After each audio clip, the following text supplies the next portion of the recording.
ओम नमः शिवाय।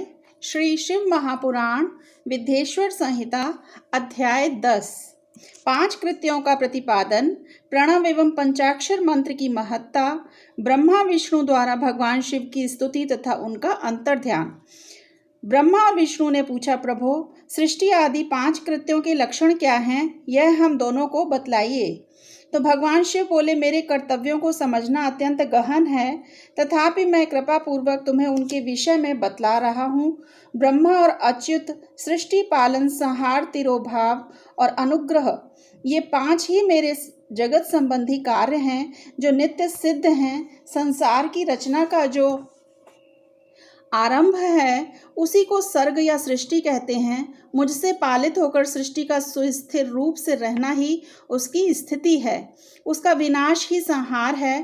प्राणों के उत्क्रमण को तिरोभाव कहते हैं। इन सब से छुटकारा मिल जाना ही मेरा अनुग्रह है। इस प्रकार मेरे 5 कृत्य हैं। सृष्टि आदि जो 4 कृत्य हैं वे संसार का विस्तार करने वाले हैं। 5वां कृत्य अनुग्रह मोक्ष का हेतु है। वह सदा मुझ में ही अचल भाव से स्थिर रहता है। मेरे भक्तजन इन 5 कृत्यों को 5 भूतों में देखते हैं।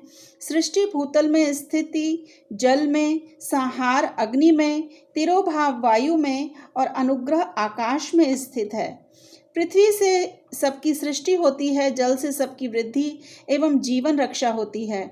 आग सबको जला देती है, वायु सबको एक स्थान से दूसरे स्थान पर ले जाती है और आकाश सबको अनुग्रहित करता है। विद्वान पुरुषों को यह विषय इसी रूप में जानना चाहिए। इन 5 कृत्यों का भार वहन करने के लिए ही मेरे 5 मुख हैं। 4 दिशाओं में 4 मुख हैं और इनके बीच में 5वां मुख है। तुम दोनों ने तपस्या करके प्रसन्न हुए मुझ परमेश्वर से सृष्टि और स्थिति नामक 2 कृत्य प्राप्त किए हैं।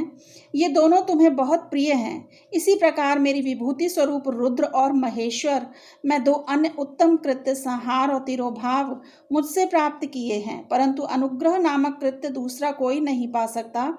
रुद्र और महेश्वर अपने कर्म को भूले नहीं हैं, इसलिए मैंने उनके लिए अपनी समानता प्रदान की है। वे रूप, वेश, कृत्य, वाहन, आसन और आयुध आदि में मेरे समान ही हैं। मैंने पूर्व काल में अपने स्वरूप भूत मंत्र का उपदेश किया है जो ओंकार के रूप में प्रसिद्ध है। वह महामंगलकारी मंत्र है। सबसे पहले मेरे मुख से ओंकार ओम प्रकट हुआ, जो मेरे स्वरूप का बोध कराने वाला है। ओंकार वाचक है और मैं वाच्य हूँ। यह मंत्र मेरा स्वरूप ही है। प्रतिदिन ओंकार का निरंतर स्मरण करने से मेरा ही सदा स्मरण होता है। मेरे उत्तरवर्ती मुख से आकार का, पश्चिम मुख से उकार का और दक्षिण मुख से मकार का, पूर्ववर्ती मुख से बिंदु का और मध्यवर्ती मुख से नाद का प्राकट्य हुआ। इस प्रकार 5 अवयवों से युक्त ओंकार का विस्तार हुआ है। इन सभी अवयवों से एकीभूत होकर वह प्रणव ओम नामक एक अक्षर हो गया। यह मंत्र शिव और शक्ति दोनों का बोधक है। इसी से पंचाक्षर मंत्र की उत्पत्ति हुई है, जो मेरे सकल रूप का बोधक है। वह अकार आदि क्रम से और मकार आदि क्रम से क्रमशः प्रकाश में आया है। ओम नमः शिवाय यह पंचाक्षर मंत्र है। इस पंचाक्षर मंत्र से मातृका वर्ण प्रकट हुए हैं, जो 5 भेद वाले हैं। उसी से शिरोमंत्र सहित त्रिपदा गायत्री का प्राकट्य हुआ है। उस गायत्री से संपूर्ण वेद प्रकट हुए हैं और उन वेदों से करोड़ों मंत्र निकले हैं। उन मंत्रों से भिन्न भिन्न कार्यों की सिद्धि होती है, परंतु इस प्रणव एवं पंचाक्षर से संपूर्ण मनोरथों की सिद्धि होती है। इस मंत्र समुदाय से भोग और मोक्ष दोनों सिद्ध होते हैं। तो नंदिकेश्वर कहते हैं, तदंतर जगदम्बा पार्वती के साथ बैठे हुए गुरुवर महादेव जी ने उत्तराभिमुख बैठे हुए ब्रह्मा और विष्णु को पर्दा करने वाले वस्त्र से आच्छादित करके उनके मस्तक पर अपना कर कमल रखकर धीरे धीरे उच्चारण करके उन्हें उत्तम मंत्र का उपदेश दिया। मंत्र तंत्र में बताई हुई विधि के पालन पूर्वक 3 बार मंत्र का उच्चारण करके भगवान शिव ने उन दोनों शिष्यों को मंत्र की दीक्षा दी। फिर उन शिष्यों ने गुरु दक्षिणा के रूप में अपने आप को ही समर्पित कर दिया। ब्रह्मा और विष्णु बोले, प्रभु आप निष्कल रूप हैं, आपको नमस्कार है। आप निष्कल तेज से प्रकाशित होते हैं, आपको नमस्कार है। आप सबके स्वामी हैं, आपको नमस्कार है। आप सर्वात्मा को नमस्कार है, अथवा सकल स्वरूप आप महेश्वर को नमस्कार है। आप प्रणव के वाच्यार्थ हैं, आपको नमस्कार है। आप प्रणव लिंग वाले हैं, आपको नमस्कार है। सृष्टि, पालन, संहार, तिरोभाव और अनुग्रह करने वाले आपको नमस्कार है। आपके 5 मुख हैं और आप परमेश्वर को नमस्कार है।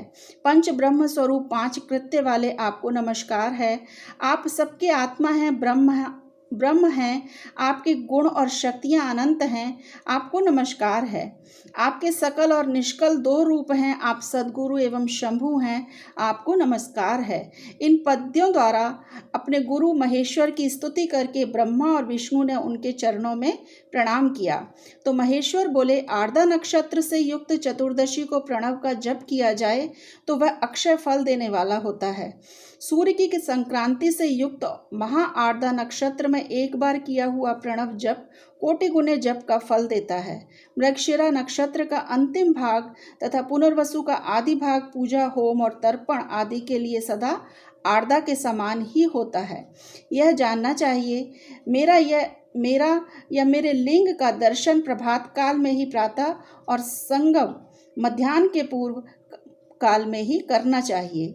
मेरे दर्शन पूजन के लिए चतुर्दशी तिथि निशीथ व्यापनी अथवा प्रदोष व्यापनी लेनी चाहिए, क्योंकि परिवर्तनीय तिथि से संयुक्त चतुर्दशी की ही प्रशंसा की जाती है। पूजा करने वालों के लिए मेरी मूर्ति तथा लिंग दोनों समान हैं, फिर भी मूर्ति की अपेक्षा लिंग का स्थान ऊंचा है। इसलिए मुमुक्षु पुरुषों को चाहिए कि वे मूर्ति से भी श्रेष्ठ समझकर लिंग का ही पूजन करें। लिंग का ओंकार मंत्र से और मूर्ति का पंचाक्षर मंत्र से पूजन करना चाहिए। शिवलिंग की स्वयं ही स्थापना करके अथवा दूसरों से भी स्थापना करवाकर उत्तम द्रव्यमय उपचारों से पूजा करनी चाहिए। इससे मेरा पद सुलभ हो जाता है। इस प्रकार उन दोनों शिष्यों को उपदेश देकर भगवान शिव वहीं अंतर ध्यान हो गए। ओम नमः शिवाय।